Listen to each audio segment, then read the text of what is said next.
go into our NFC West schedules now, starting off with the Los Angeles Rams. If you missed our show on Wednesday, please go back and watch it or listen to it on the podcasting platforms. We are going down the list of the teams and their schedules, giving you guys our record and talking about the biggest storylines within these teams. The Rams are first. Their schedule looks like this, including 5 primetime games and a nice showdown with the Denver Broncos on Christmas Day. Dylan, start off with you, buddy. What's the biggest storyline heading into the Los Angeles Rams 2022 season? Well, I wrote down, if I were to be writing for the LA Times, my headline would be repeat on the horizon.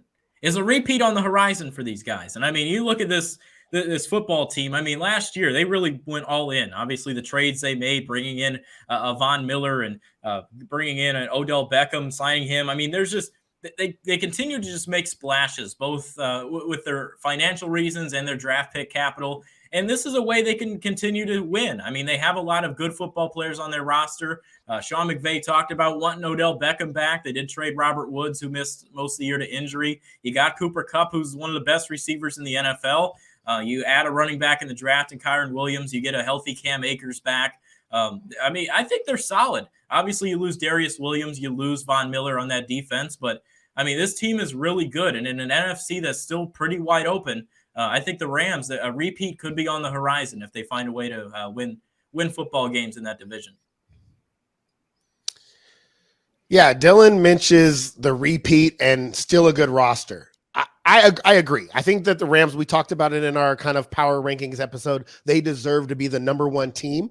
But there are some concerns. They do have a good roster, but we don't talk enough about the pieces that they lost. And then what we're talking about is repeating as champions. You are now the hunted, not the hunter. Losing an Odell Beckham Jr., who had a huge impact late down the stretch, hurts them, even though they bring in a guy like Allen Robinson. We haven't seen Allen Robinson really help a football team win at this level yet. We're going to see how he fits in. They lose Robert Woods, who was a veteran on that team. And Andrew Whitworth is now gone.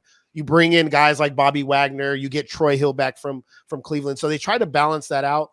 But my biggest thing here would be, are you going to be able to have that dog mentality after you just won? They were hungry last year. Aaron Donald wanted a Super Bowl ring. Matthew Stafford had something to prove. Now you have to come back and show it again, and you have to show it again against every team that is now hunting you.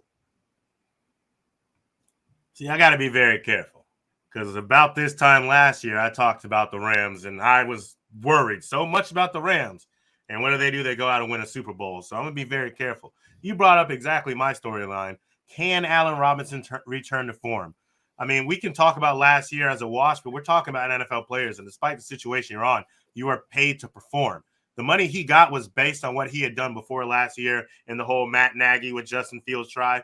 But in his tenure with Chicago, 293 receptions, 3,561 yards, and 18 touchdowns. And that only counts 400 yards and 1 touchdown last season. You get a guy like Matthew Stafford. You get an offensive scheme that likes to push the pace like McVay likes to do. There's a solid run game. And honestly, I know we lost. They lost Whitworth, but you put Noteboom up there. And we've been saying since last year, it's a pretty solid backup for Whitworth. He's learned a lot from him. So on this offense, Allen Robinson has a chance to get back to being one of the top tier receivers in the league. And it's imperative that he does after they did lose an OBJ and a Robert Woods. So my storyline is seeing if your guy, Allen Robinson, who did not return in Jacksonville, can show up for the defending championship LA Rams. Yeah, it is heartbreaking, and I'm bummed out. But I'm happy for Allen Robinson to be on a team like the Los Angeles Rams because, I mean, it's put up or shut up time for A-Rob. You don't have the excuse of saying you have a shitty quarterback. And obviously it hasn't been an excuse for him because he's been able to play well with the crappy quarterbacks that he's been given. But now he's got a good one, and it's his time to shine in Los Angeles. I'm excited to see what we can get from Allen Robinson as a wide receiver too in Los Angeles. My biggest storyline, maybe not even necessarily as a storyline, it's that week 1 matchup against the Buffalo Bills. And I do recall, I think it was last week when we were talking, Aaron and I were talking about it on our power ranking show, because we have Los Angeles at 1 and Buffalo at 2. And they meet head-to-head week 1. And I believe, Aaron, you said that don't be surprised if Buffalo smokes Los Angeles in week 1. Am I remembering that correctly? Oh, no, you're a little off. I didn't say don't be surprised. I said Buffalo will Okay. beat the living dog shit out of the Rams week 1. And I truly believe this. And I'm not saying this just for some headline.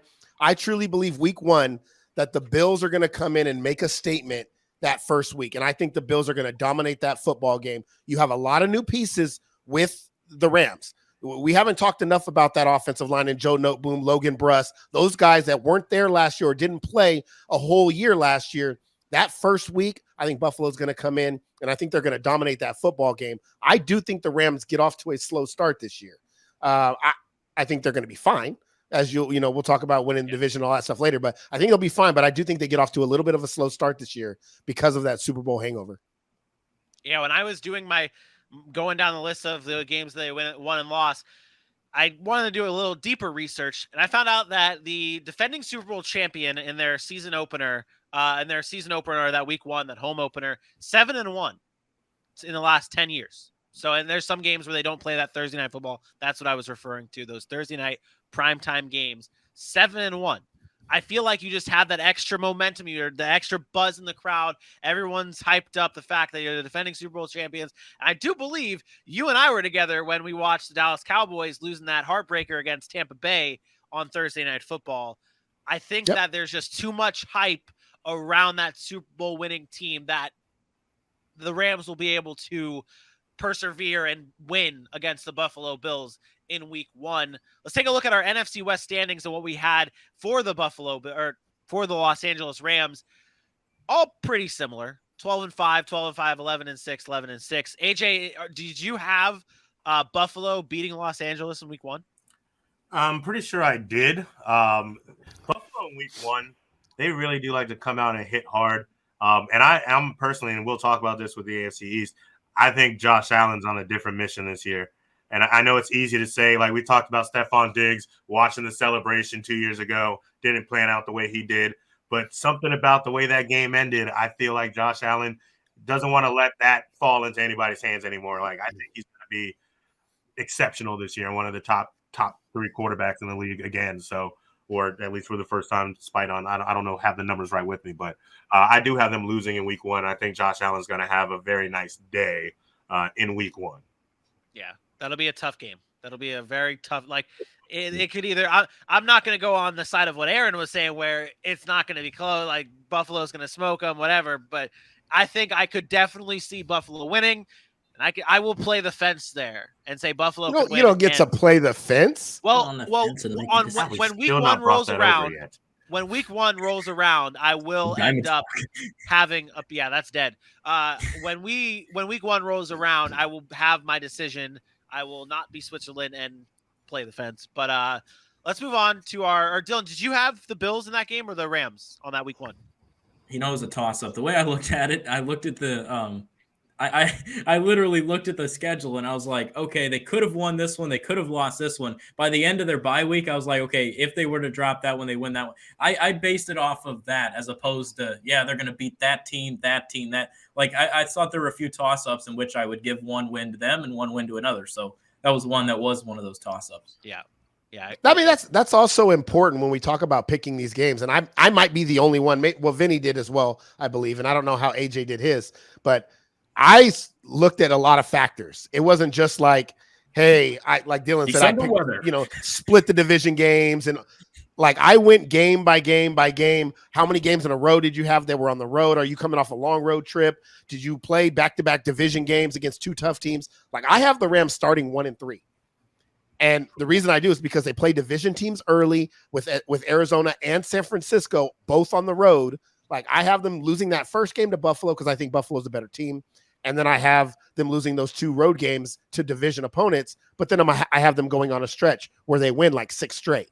So, I think they start off slow, but I did go game by game. I wanted to, and we don't know, right? This is a situation we don't know. At the end of the day, I think it all kind of is relative, and we all end up finding out we're right around our mark. But I wanted to do it a little bit more detailed just to try to get an idea of what these teams actually go through each week. We never really talk about that. We just say, oh, they're going to go 10-6. They're going to go 11-5 or whatever. And now we're here at the season and we're trying to pick games where I think it was good to look this far ahead and see if we can do that now.